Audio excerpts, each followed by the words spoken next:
we go.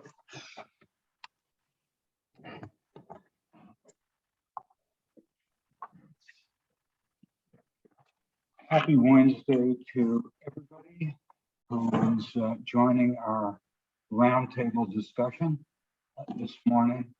And I wish that more of us could be seated around the round table, because that's the idea of sharing face-to-face, tete-a-tete discussion. It is my fervent wish that we will come together soon in person, because it is safe. It is safe. But we are very thankful for those who come virtually nonetheless.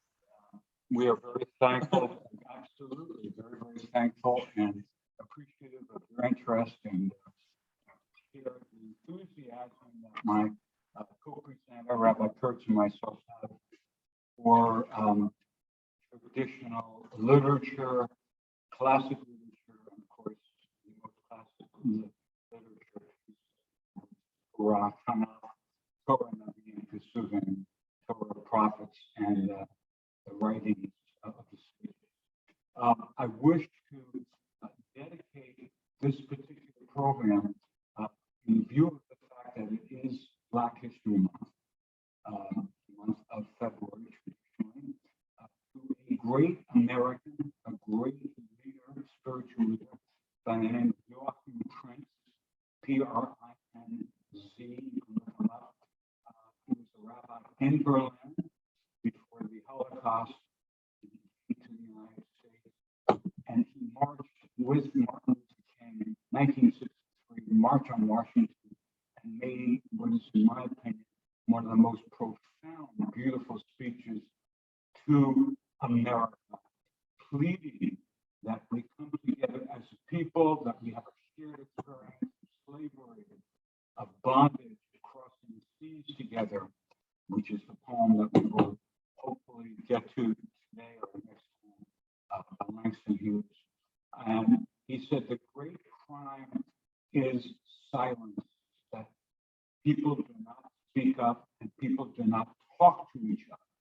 This is the great foible of democracy to a great degree today, and it continues to plague us with our, especially with the COVID still reigning strong in some places, is the fact that we are silent. We no longer come together, listen to each other, share ideas. So it is in memory of this great man, Rabbi Joachim Prince. Please go online and hear his speech. I'm not going to try to compete with him. He is the most powerful speaker, along with Martin Luther King that day in Washington. Okay, so a quick review.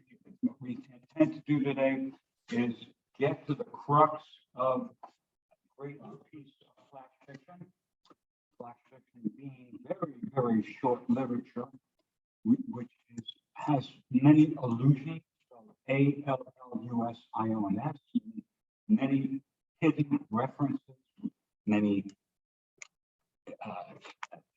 suggestive ideas that are buried in the words, because the pieces, it's 5 easy pieces, meaning that she has crafted a woven piece of fabric, which is very important symbol in the piece, and it's for us to extract great meaning, which has a tremendous spiritual impact upon us.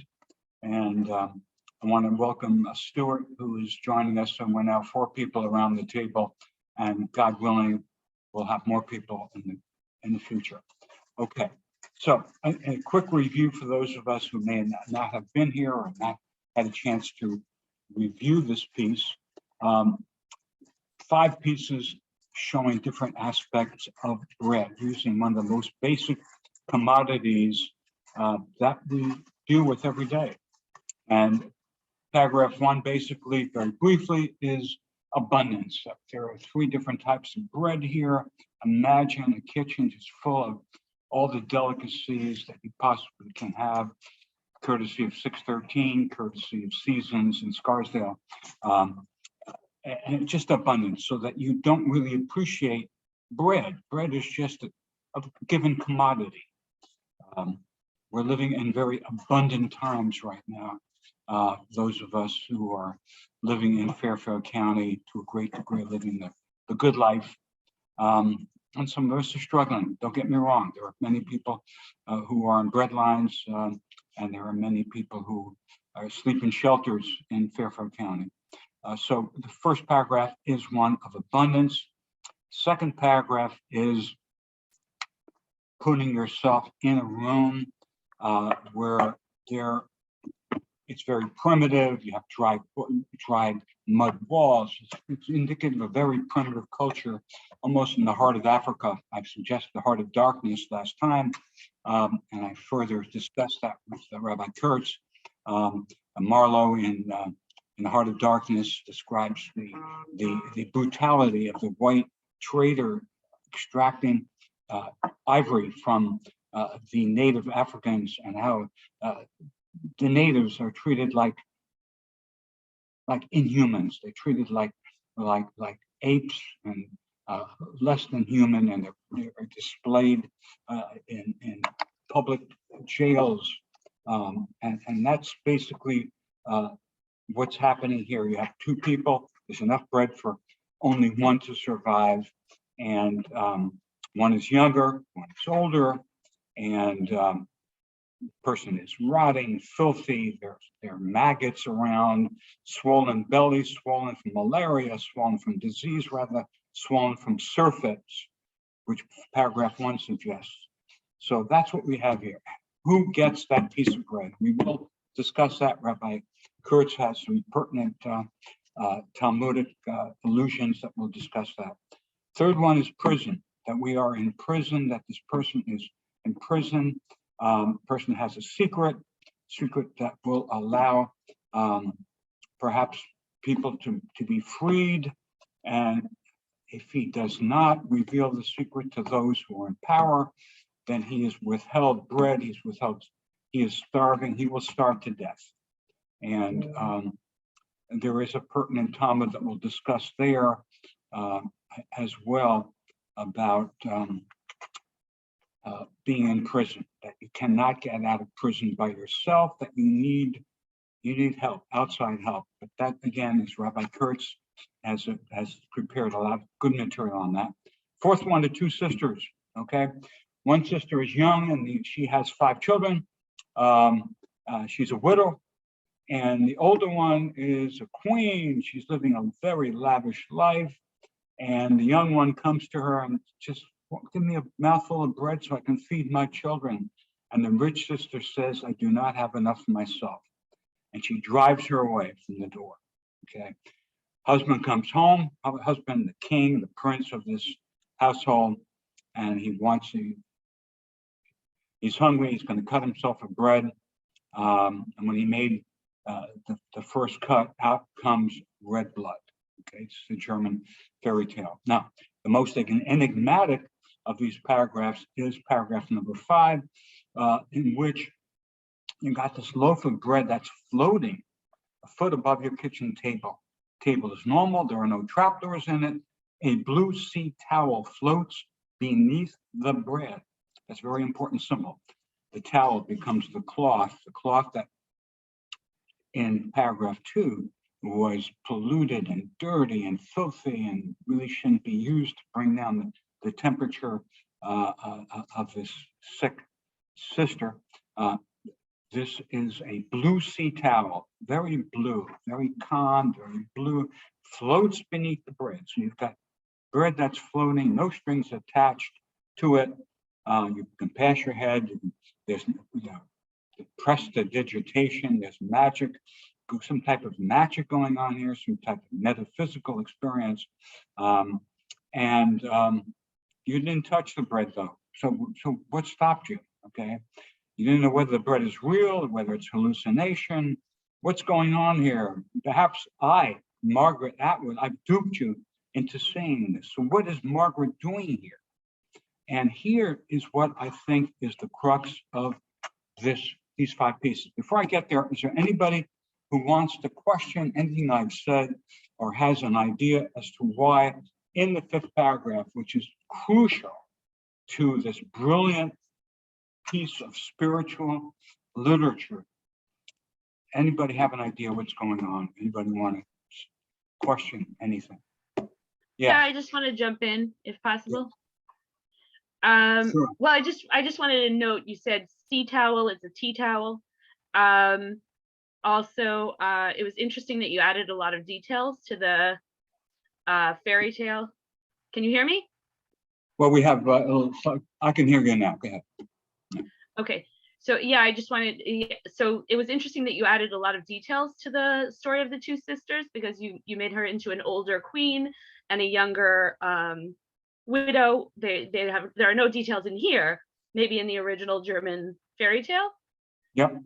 Because it's very spare here. It's very austere, and that's a great point, Becky. That's part of the understated brilliance of this writing, that you will use your imagination. She says, imagine. So it's for us to fill in what's going on, okay? And you hit on something, because you have two people, one very wealthy, one very poor. And what should be the reaction of this wealthy older sister to a sibling? What would be the natural reaction? Right, obviously to help her. Yeah, caring, okay? Care. Now, where's the care going on here? Okay. Right. Where are people caring for each other? You know, right. We've got a series of paragraphs where people are siloized. People are, it's very paradigmatic of what's happening in global culture, that we're still siloized. We're still separate from each other. I go to Starbucks, three in Greenwich during the week. I go to 3 or 4 here. I'm trying to connect to people, and what I see are people sitting by themselves with their smart devices and not communicating, not really caring for each other. So this is very bare, very stark. So what's the stark image? Becky, do you have an idea that would maybe take us to the next level? You're talking about the 5th paragraph? Yeah, I think, I feel like it's the power of art. I don't know. I mean, I like you said, it's something that Margaret Atwood herself is duping you into imagining, into recognizing, and this is something that she's conjured through these other 4 paragraphs, and you're kind of taken along for the ride, and you're almost Is she playing us? Is she playing us for being going along with her, and that she's pulling the rug from us? Is this cloth something that leads to a higher level of understanding? The floating bread, I call it levitating bread. Does it take her to a higher understanding from the physical to the metaphysical? Anybody else want to pipe in here? Because anybody else? Just talk. Man. Okay. Hi, Dick. Go ahead. Somebody's talking? David Tucker. Yeah, David, go ahead. Good morning. Good morning, David. I just wonder whether is it really bread? In other words, this floating object, the 4th is a culmination of the first 3, but it doesn't seem that she wants to engage with this situation, with this issue of bread. She doesn't want to deal with it. It's just too much for her. It's untenable. You're asking too much for me to do. And I know there's a philosopher now in vogue. He's an Australian, Peter Smith. And we live here in a good life, and we hear about people in Rwanda or other places in the world, and we send them food. People are starving to death each day, and anything we can do to help them a little bit, we try to do.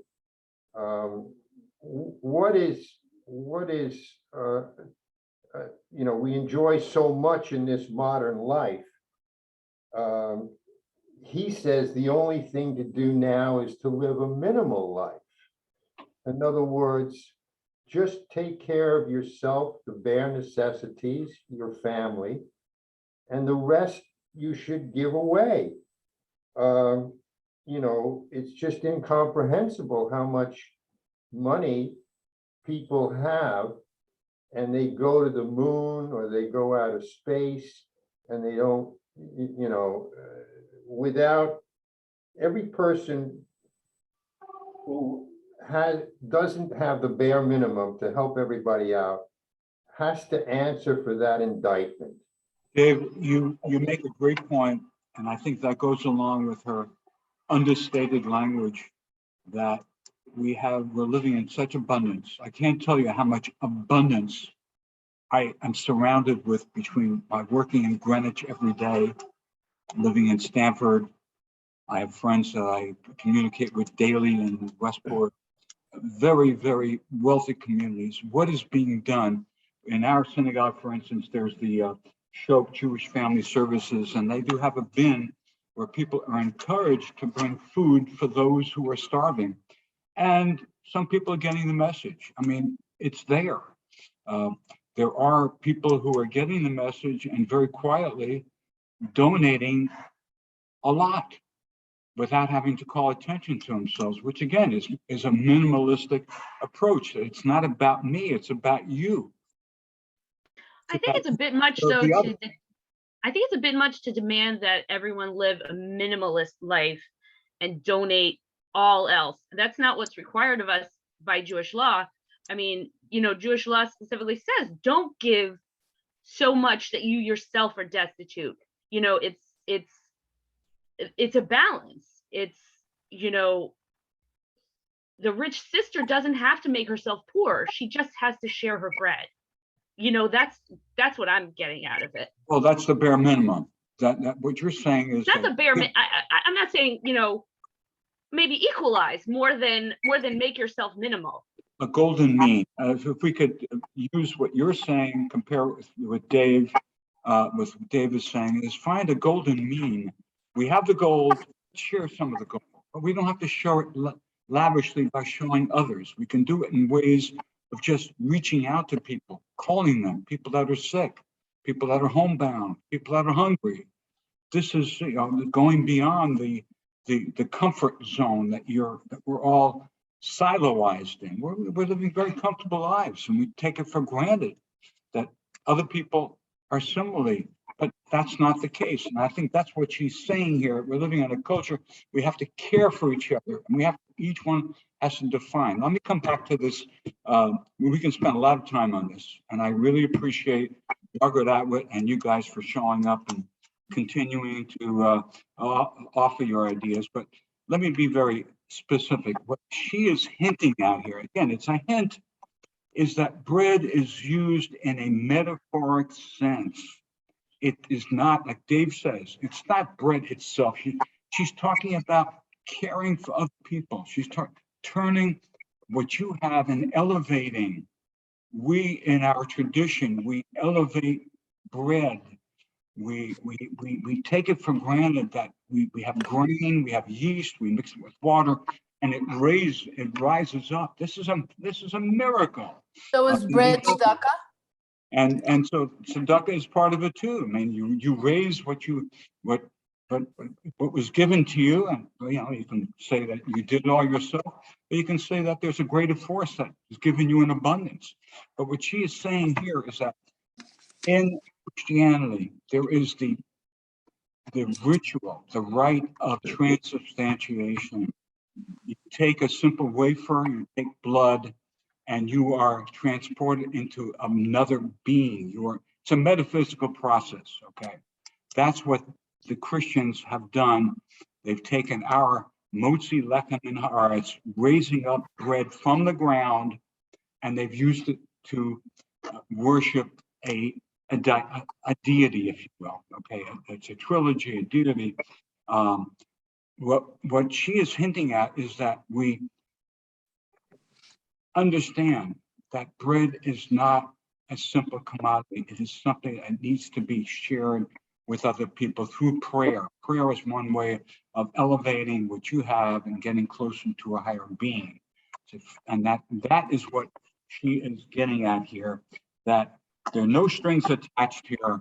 Let bread, let it go. It's been given to you in abundance. Let it go back in abundance, if you will. But you don't have to give it all away, Becky. You give a lot of it away. You make other people feel comfortable.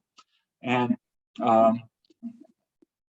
that is what she is getting at here. She's, we have many rites in our religion, which Rabbi Kurtz will talk about, that use bread as a way of elevating worship to God. I mean, we say every time we have a piece of bread, we say, blessed art thou, our Lord God, King of the universe, who bringeth forth bread from the earth. It's not something that we have generated necessarily, but we have been given a blessing of abundance, a blessing of intelligence, a blessing of helping other people. And this is what he is getting at. And I think that's what levitation, that's what the levitation is.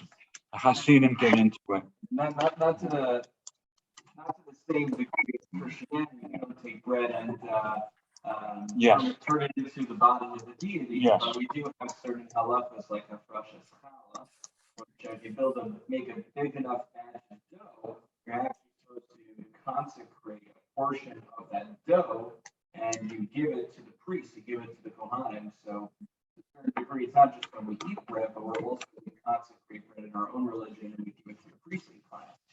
That's a way of also how bread specifically has its own category of matnas kahuna, the tzedakah that we give by giving it to the kohen. Also, interestingly, in kashrus, when it comes to bread, generally we have restrictions called bishul akum, which are restrictions about who can cook what kinds of food, but a lot of the restrictions actually are loosened, specifically when it comes to bread. That's why our local bakery, Baldani, I don't need to go in and turn on the ovens in the morning. They can turn on themselves because bread is such an essential piece of life. It represents life to a degree that there was a built-in flexibility that everyone has to be able to access bread. So there's 2 examples off the top of my head about how bread fits into our religion. But certainly Christianity, they took it to the next level. Right. Several questions raised by participants last time, which I would like you to address. And one of them deals with the 2 people who were surviving. We have the concept of koach nefesh, that sacrifice someone is like the world. Saving one life is saving the world. And so what is the Judaic approach to the Talmud and other sources? Yeah, so just to summarize, what Richard's referring to is last time, Phil, I think Phyllis, you brought this question, and others as well, about in the, I think the second paragraph, right? Yep. It was in the second paragraph, we had a situation where there was a limited amount of food for 2 people. So Richard, you brought up the Gemara where there's 2 people going through the wilderness. One has enough water, enough rations for himself. And if he keeps it for himself, he'll definitely make it out. But the other individual, he'll definitely die if he doesn't get anything.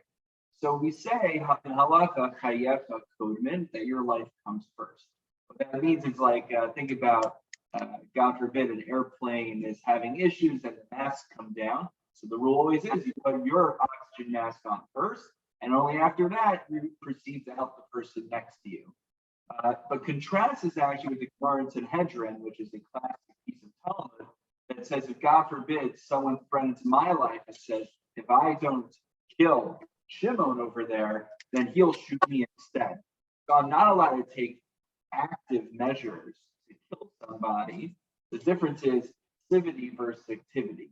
I'm not allowed to actively kill another individual because we say, who says, the language in the Gemara is, who says my blood is redder than the next guy's? I mean, who says, well, I have any more qualitative worth? I mean, this gets into the discussion about, you're bringing the Black History Month, about the equality, the equal worth of human beings. who's to say I have any more intrinsic worth than the next guy, that I could actively choose to take him out of this world instead of myself? But the difference in the other Gemara that you talked about with the two individuals walking through the wilderness is that I'm not actively depriving him of life. I already have the rations and I'm keeping it for myself. But there's a lot of situations like this. I'll give you one more example, which I don't want to take us too far off the actual piece of literature, but there's a story of Sheva ben Bichri, who was someone who, in the Sifrei Nevi'im, quotes the prophets, he rebels against King David, and they surround the city. And the city, they decide, we'll kill this one individual in order so that the entire city is spared. And the Gemara in Yerushalmi, the Rambam, and subsequent halakhic literature, they discuss about, well, maybe you're only allowed to give him up because he was singled out. Maybe you're only allowed to give him up because he was what we call Morva Malchus. He rebelled against the government, so he's a criminal. But you can't just take any upstanding individual and give him up to save yourselves, because you're actively giving that guy over to death. So in this case over here, it seems more analogous to the discussion of two people walking through the wilderness, and less so with, I'd say, Sheva ben Bichri. You make a great point. I want to bring us right back to the lottery, which is where we started this 3 years ago. Is that the lottery basically is about sacrificing in a very traditional culture. It's very, again, it's very unclear. It's very plain. It's no indication of which century the lottery is written. Shirley Jackson, New York. Can't hear you clearly. You're not facing the microphone. Okay, we're That's talking better. about Better, thank the you. lottery, which is where we started this literature meeting Torah 3 years ago, where the culture is undefined. It's a very bleak, very plain, undefined culture. You don't know what century you're in, but every year they have a lottery and they pick out one family from a box, and that family, then they pick out one person in that family, and that person gets stoned to death. Okay, and it's a shocker. It was a shocker of 1948. Still a shocker. Taught in many high schools, hundreds of high schools across the country. Still appears in the New Yorker when they repeat their best short stories. So the idea is that you have to sacrifice one person in order to save the community. Again, Rabbi, if you don't mind my mentioning, we have the same problem in Jonah, when Jonah is sent down to save Nineveh, and the people say that somebody here is a sinner. That's the reason that we're suffering. And again, they cast lots. Phyllis mentioned this. I remember going back, and it turns out to be Jonah. It's the one that's chosen. Okay, so these themes are all intertwined. That's what I'm trying to say. And we come right back to square one. These themes are very, they really hit to the point of where do we shine the light? We're living in very dark times when we have these pandemics, global. I mean, it's not just local in Wuhan. It's all over. It's not transparent in the beginning, and it spreads like wildfire. And we're living in dark times. We're living in, and how do we, these various writers, poets, and shine light and bring us together so that we open our hearts up, that we care for each other. If there's one word that I can put next to the word bread in Margaret Atwood's brilliant piece, it's caring for the other person. I mean, I think that basically is what I would summarize. Okay, getting back to the rabbi, other questions that were asked were that, and this is paragraph 3, if someone's in prison, again, we can think about Joseph being in prison for 7 years, that it takes another person to spring that person from prison. That this one person here has knowledge that can spring, one of you correctly said, it can spring 100 people, all run to freedom. So but the idea is, and Rabbi Kurtz will explain what the source is and what the traditional Jewish answer is. Yeah, so just to that line in Brachos about needing someone else to get you out of the remind me of an explanation given in another passage of the Gemara, which stated that it's like a blind person in the darkness versus a blind person in the light. And the Gemara asks, the blind person doesn't matter whether it's dark outside or it's light outside. And so the answer the Gemara gives is that a blind person, when it's light, others are able to help him. A blind person in darkness is truly on their own. So I thought it was analogous to the theme of getting yourself out of prison. Sometimes we need the help of others. And it's a source of strength sometimes to realize when we need to lean on others' expertise. It speaks well, I think, to this piece of literature, which is all about people who are in positions of power helping those who don't have the bread. And that sometimes that person in prison without the bread is the person with the bread to partner with them in order to get him out of whatever that dark spot is. And in the Talmud, if I remember correctly, you had two rabbis offering opinion, Rabbi Yochanan and Rabbi. Can't hear you when you turn your head away from the There were two microphone. rabbis in the Talmud Barachos, which is blessings, 5b. You had two rabbis arguing about this very fact of springing.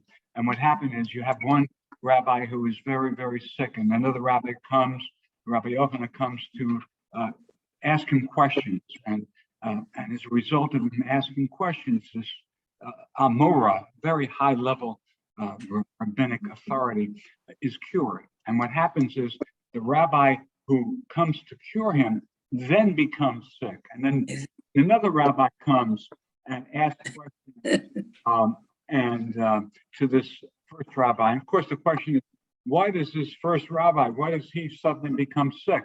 But that's not the point. The point that the Talmud is making is that it's not the questions that you ask. It's the fact that you show up, that you appear in person, and you show caring for the other person.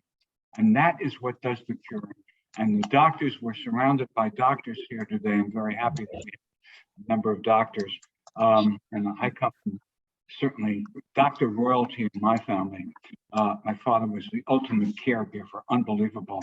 The man worked day and night, built up the largest private practice in the Bronx, New York, 50 people waiting for him at one time, which is unreal. Why? Because he went out and visited people up the stairs in the Grand Concourse. I was with him. I know I carried his bag, and that's what it takes. You got to reach out. You can't wait for people to call you. You just have to find out where you can help. And that's a great message that I think Margaret Atwood is presenting to us, that we shouldn't wait for others to ask us. We should find out who needs help. Who needs help?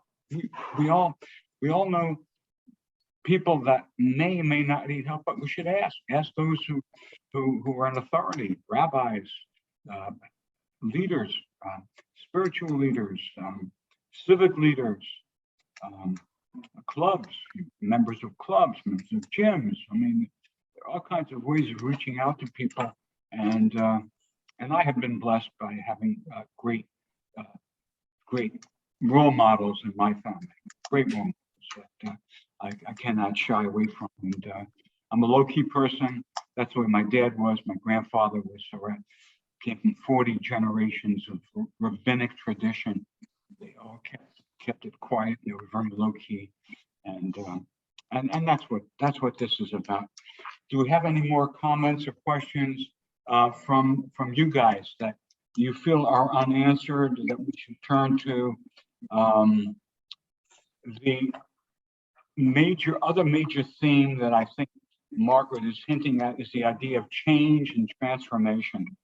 That we tend to be selfish, we're egotistical. There's a word for it in philosophy. It's called solipsism. Is that the philosophy is that the world is created for me alone, not Hillelsoph, not for me. Who am I? But you have to think of the other person. And solipsism is a trait that many people suffer from, particularly during these hard times. They expect others to do from them, which is fine. It gives you a chance to reach out to other people. But in essence, what she is saying is that we all have the ability to transform ourselves into caring people during these rough times. And I think that's a major theme that is underlying theme here in Brad. Any other comments? Yeah, and first, do you want to do the Black History Month one after the comments? Yes. Right now? Oh, you do comments first. Yeah. Yeah. Do we have any more comments? Okay. We still got more material. We have more material. In the interest of Black History Month, I'm going to ask people to, if you were able to download the poem. Richard, Yes. I'm sorry I came in late. I want to ask you and Rabbi one question. Sure. About justice. Yeah.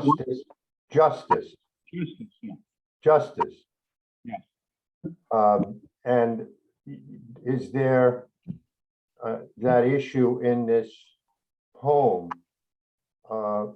about, at what point do you reach out to save someone's life as opposed to your own, whether it's in the Holocaust? I think that whole notion of what you mentioned, Hillel, if I'm not for myself, who shall I be for? But if I'm only for myself, who am I? Yeah. Right.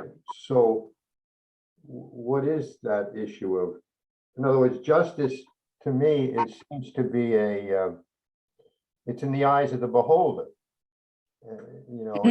It moves around while the law is very rigid.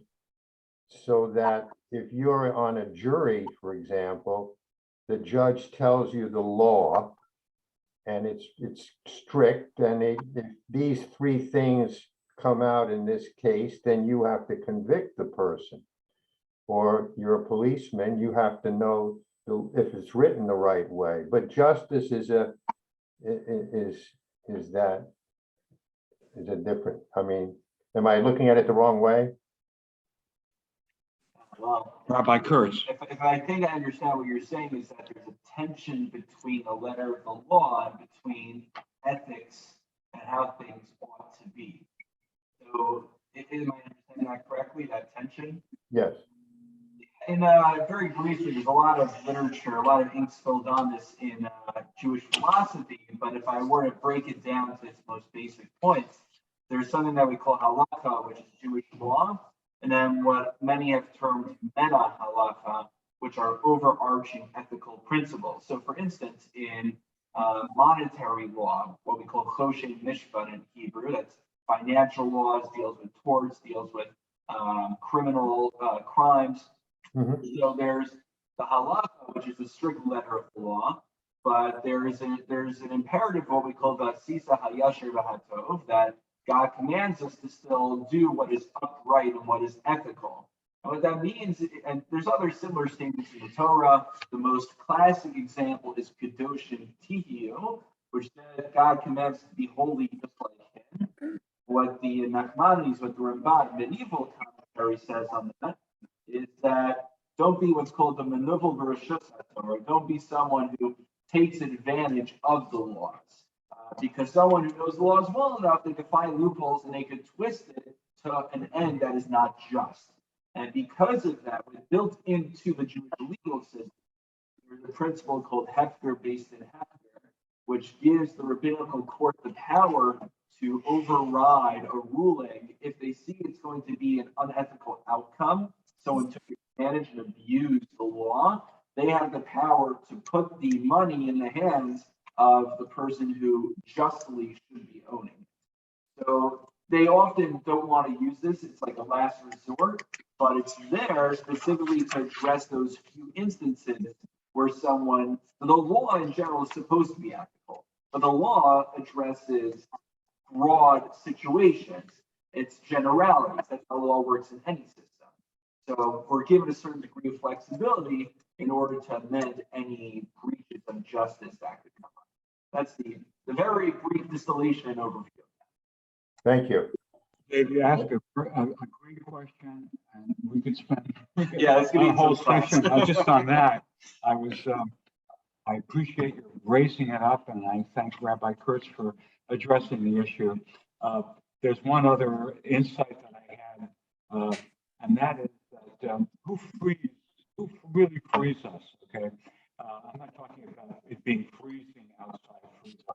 Can't hear. Yeah.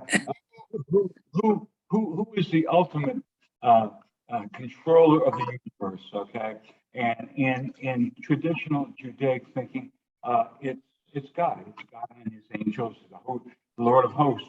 Okay, and the daily prayer, which is perhaps most important besides the Shema, is the Amidah, which is the 18 blessings, which are recited 3 times a day, and on the Sabbath they're recited 4 times, because it's an additional service. And in the very first prayer, there is the idea that God is somebody who frees those who are bound. We say, Matir Asurim, so Kefufim. God raises up those who are bound down. God straightens out those who are bent.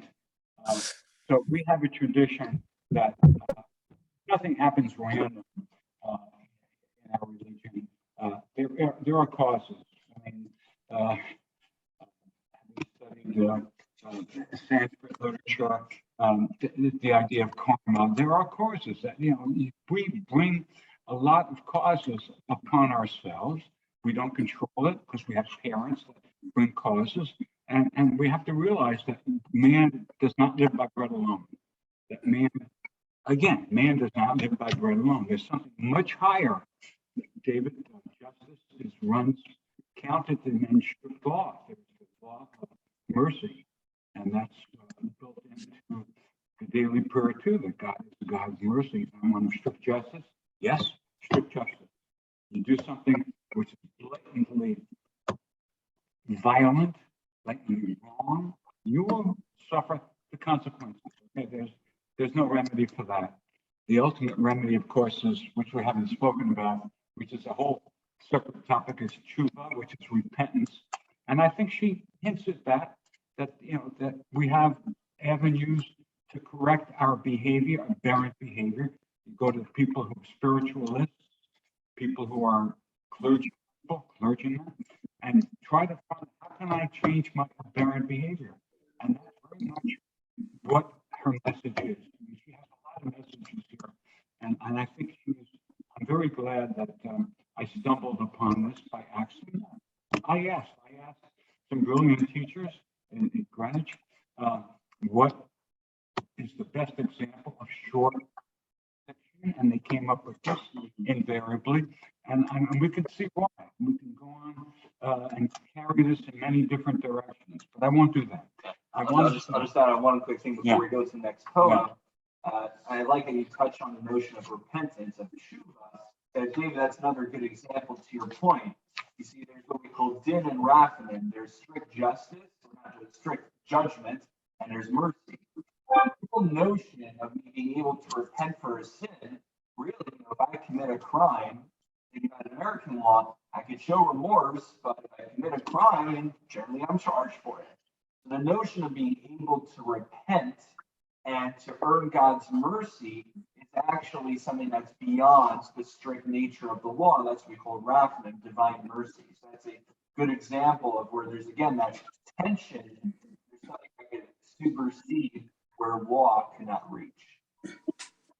I just jump in with a quick comment on Zoom. Guys, if you turn your mute on when you're not speaking, that will stop some of the interfering noise. Let me just do a clean mute on everyone. You can unmute when you're ready to talk. Good call, Becky. There we go.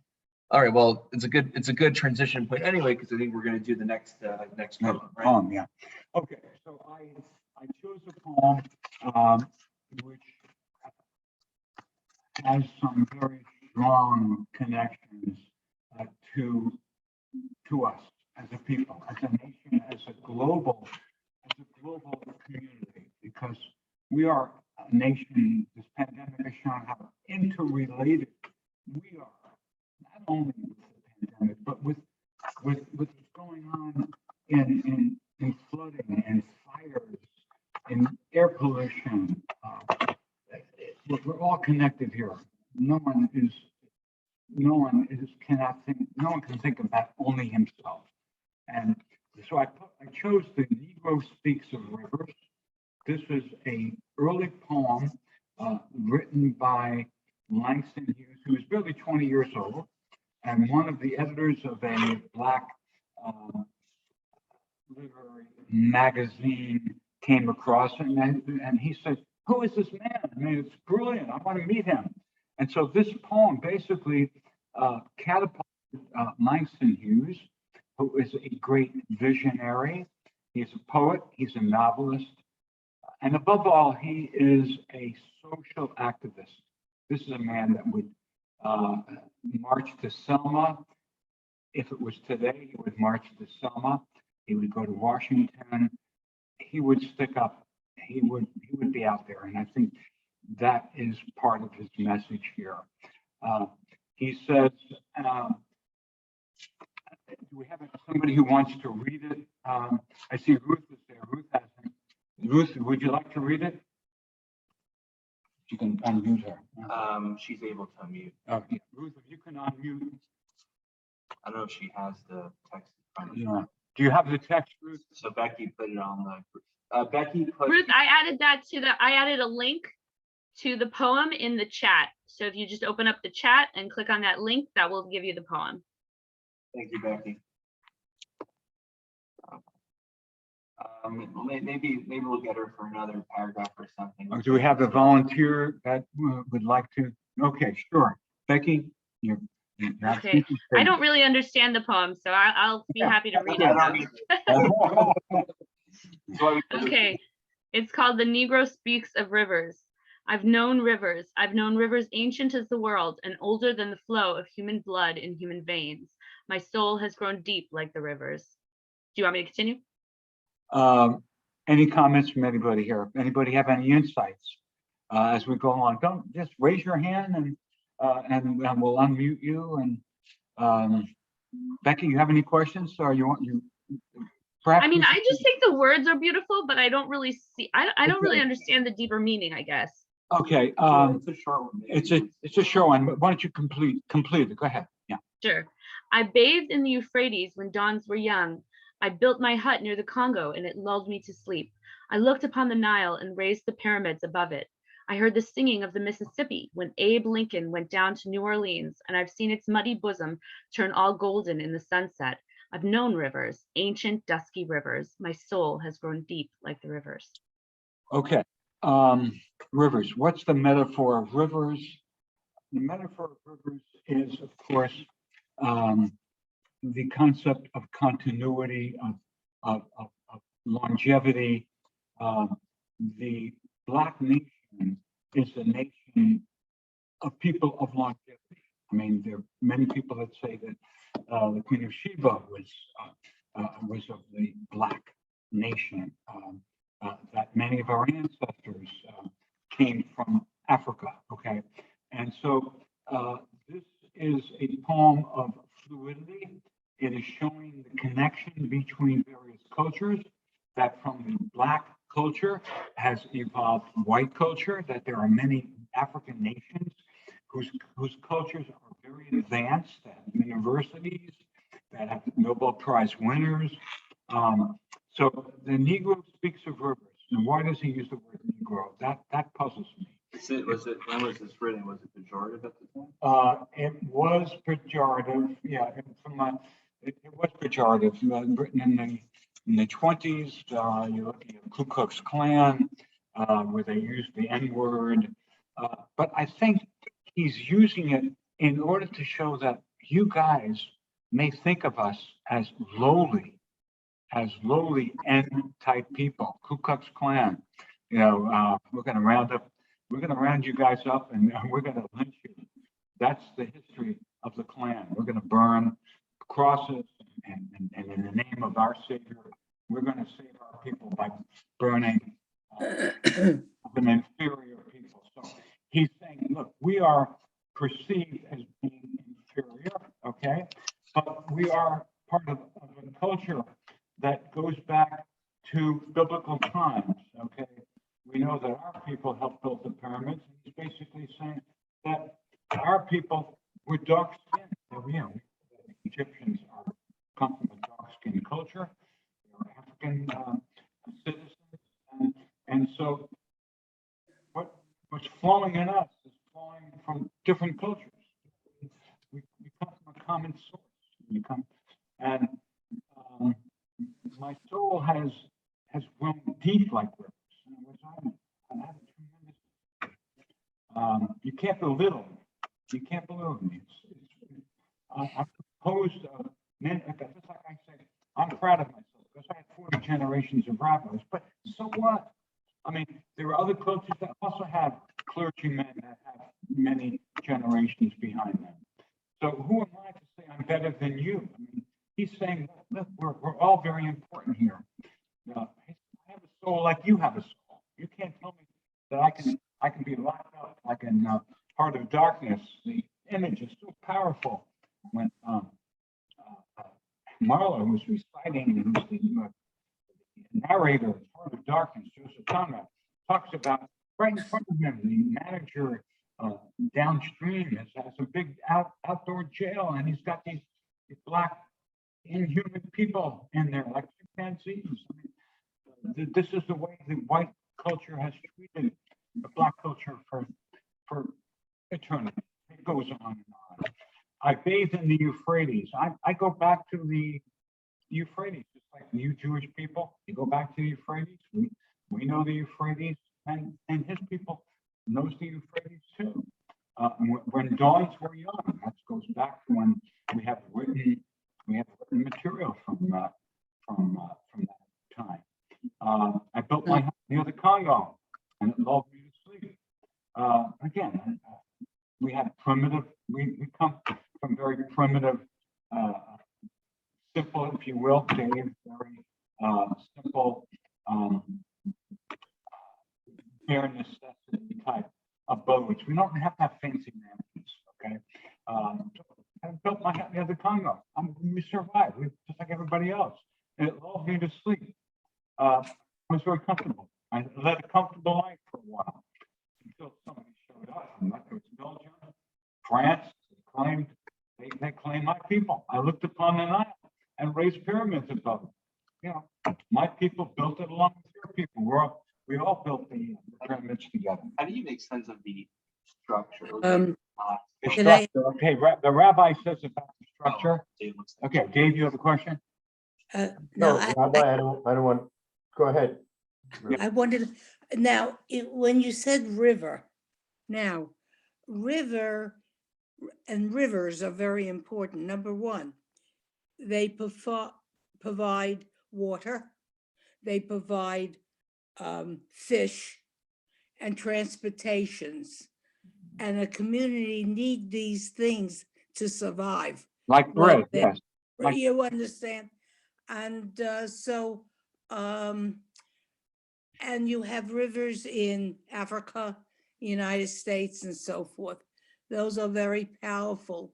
Now we're harnessing the power of water to make electricity, like in New York State has Niagara Falls. So in other words, water is very important. And of course, if you watch the movies about the Old West, water rights, cattle, and so forth. So water is very important to Ruth, any.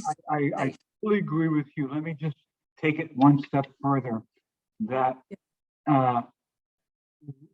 we take bread for granted. We take water for granted. We take blood for granted. The doctors among us we just take blood for granted. That blood is composed of water. It's oxygen. It's got platelets in it. It brings substance to the body. And this is the common denominator of humanity. That's what he's saying here. Like you say, water is very important. And we take the wind. Someone came up with a brilliant idea. the other day as I shared this with him. We take wind for granted. That wind purifies our atmosphere. We have these big smokestacks in Ohio, just blasting coal product and so much polluted air. You can't believe it. I've seen these stacks, and yet we have winds along the East Coast that disperse it, and we take it for granted. And of course, this particular person, and it goes back to the Bible, the Genesis 1:2, and the Spirit of the Lord hovered above the deep. That there is a greater force that is coursing amongst all of us and pulls us all together, that gives us sustenance and life, and we build together. We build pyramids. We heard this thing in Mississippi when Abe Lincoln went down to New Orleans. We were there. New Orleans at one time had more educated, and I'm on delicate ice here. There were so many educated people of color that came from France and came from the various islands like Nevis and Barbados. Richard, was there a prominent time that Lincoln went to New Orleans that he's referencing here? Yes, I think he's referencing what Abe Lincoln, who freed us. He's basically saying, here's a man, I'm paying homage to a man who went down the Mississippi, this river of freedom. Now, it's a metaphor of freedom, and he helped to elevate our people. Even though we were free people, New Orleans was a free nation. The blacks were equal to the whites, and many of them even smarter. And they took names of famous people like Jefferson. They named their children Jefferson and Hamilton. And so forth. Looks like David's away. Maybe we'll take just David's point and we'll wrap up. Yeah. Let's take one more point, and it's pushing 11 o'clock. Ralph has commitments. I have commitments. Dave, you had a question. Yeah, I just like to follow up on Ruth. What I seem to get out of it, as a black man, I'm like the rivers. The rivers, there's a productive ambiance and a nutritional value to rivers. Right. So when the river dries up, it's over. And when people stop work, it's over. So when that river dries up, because white people have been pushing us around, it's over. Before Lincoln, whites did what they wanted with us. But the river, once it dries up, that means there's no more work. We're not working anymore. So that's just along Ruth's lines, a step. Dave, I think you're on the right track here. I might add, Old Man River, that old man river keeps on. And to me, one of the most significant lines here. Now you're talking about me. Yeah, that old man river. Old Man River.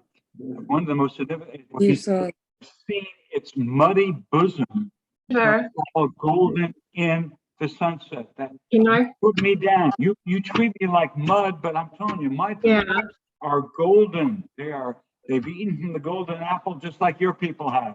Can I say something? Yes. I think in Old Man River, he is somewhat the black man is subservient.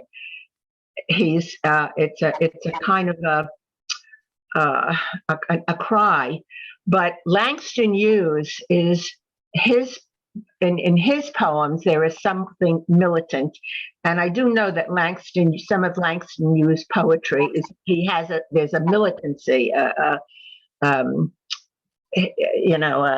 Stridency. I agree. Yep. This is early. Many of his poems are angry, angry poems, are militant. Yeah. And many of our people have been, particularly the labor, the Boone people. Many of you can relate to that. Not my family, but I know many families very involved in the labor movement, where they were strident. the Triangle Factory fire, for instance, the social protests that came out of the oppression of our people working in slum shop. Yeah, and working 7 days a week, no shopping, people. Oh, sure. Yeah, I mean, this is a cry. It's a beginning. It's a beginning.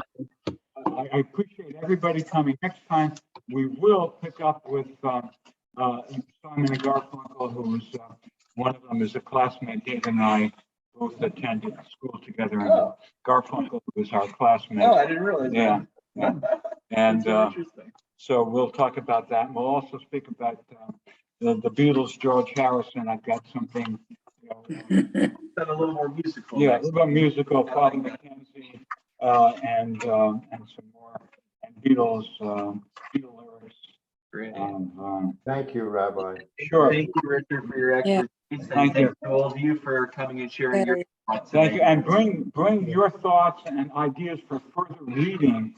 If you run across works of art that you'd like to share with us, please bring it to our attention. Email me, email Rabbi Kurtz, and we'll be glad to get back to you. And if you're not on Richard's email list yet, please get in touch with him. We have an email list that we send information to. So Richard can add you to it, and you'll get the Zoom link. It's always the same Zoom link, by the way.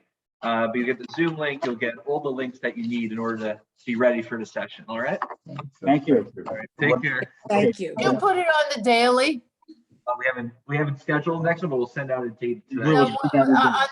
On the day of the class, could you just put it on the update, the daily update? I will try. Like above the times, you know, or Yeah, whatever. it should be on the website, so I'll try to make sure. Okay, thank you. Take care. Thank Thank you. Thank you, Ellen.